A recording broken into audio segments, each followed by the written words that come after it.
All right, let's dive into an event that's been called the single most pivotal moment in all of history, the resurrection of Jesus Christ.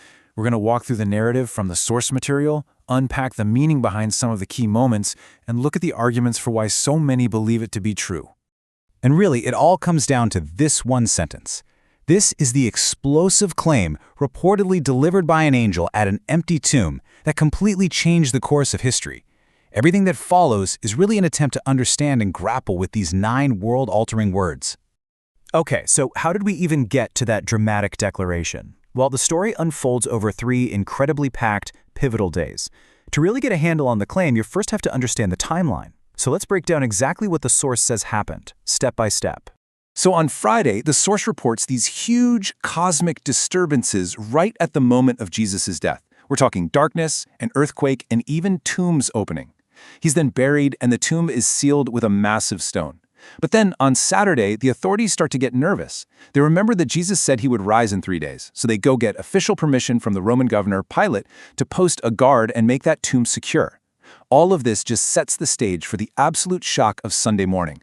Another earthquake, a terrifying angel, and a tomb that is, against all odds, empty.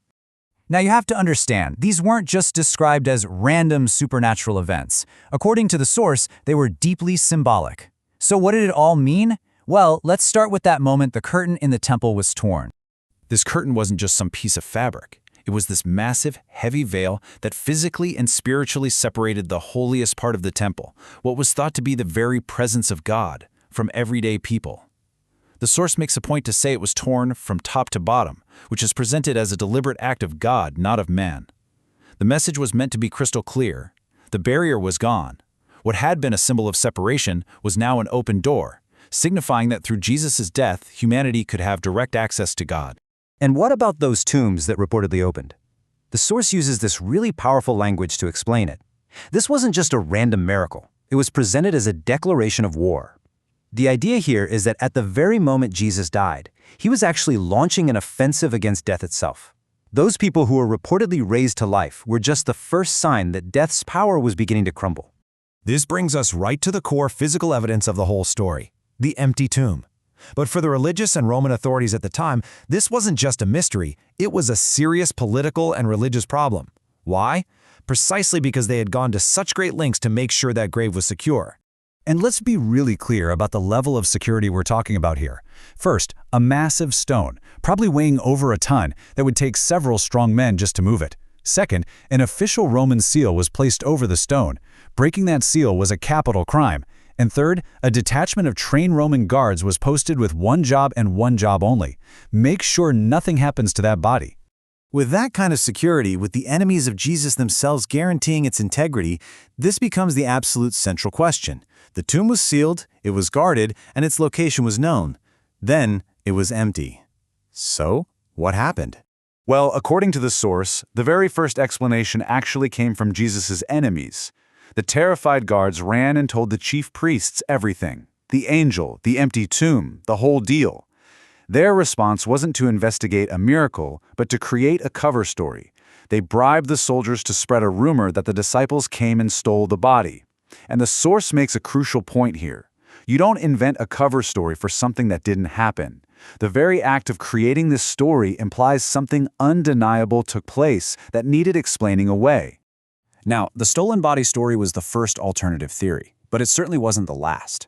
Over the centuries, other explanations have been proposed to explain the empty tomb, and the source material actually anticipates a lot of these and offers rebuttals for each. So let's walk through them, kind of like we're investigating the evidence ourselves. Okay, first up is the swoon theory, the idea that Jesus didn't actually die. He just fainted and later woke up in the tomb. The rebuttal asks a pretty logical question. Could a man who was brutally tortured and crucified revive, single-handedly push away a 1-ton stone, and then appear vibrant enough to convince his followers he'd conquered death? Then there's the stolen body theory. The counter-argument here is more psychological. Why would the disciples willingly suffer and die for a lie they themselves invented? What about the wrong tomb theory? This suggests that everyone, the women, the disciples, the guards, and even the authorities who desperately wanted to produce the body, all just went to the wrong place. And finally, the hallucination theory.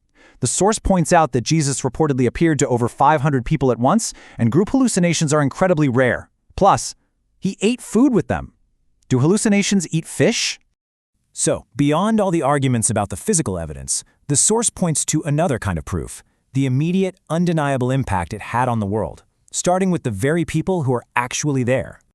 Think about this for a second. This whole movement began with a dozen terrified, hiding disciples. Today, Christianity is the world's largest religion, with about 2.6 billion followers. The source presents this incredible growth not as some historical accident, but as a direct result of the sheer power of the resurrection message. But maybe the most crucial evidence of all is the transformation of the people themselves. Take Peter, the leader of the group. On the night Jesus was arrested, he was so terrified he denied even knowing him 3 times. Just a few weeks later, this same man is standing up in public, boldly proclaiming the resurrection to a massive crowd. So what changes a person from a terrified coward to a courageous leader willing to face death? The source argues that only one thing could possibly explain it: seeing the risen Jesus alive and in person. And this all brings us to the source's conclusion. It ties all these pieces together. The open tombs were a sign that death's grip was broken. The empty tomb was the proof that Christ was victorious over it. And the changed disciples were the living demonstration of the power of a new kind of life. For believers, the implication is that because Jesus lives, sin can be forgiven, fear can be broken, and hope can be restored. Ultimately, every argument, every piece of evidence, and every transformed life presented in the source material builds toward this final, radical claim. It completely reframes the most universal human experience we all share, suggesting that because of one empty tomb on one Sunday morning, death is no longer the end of the story.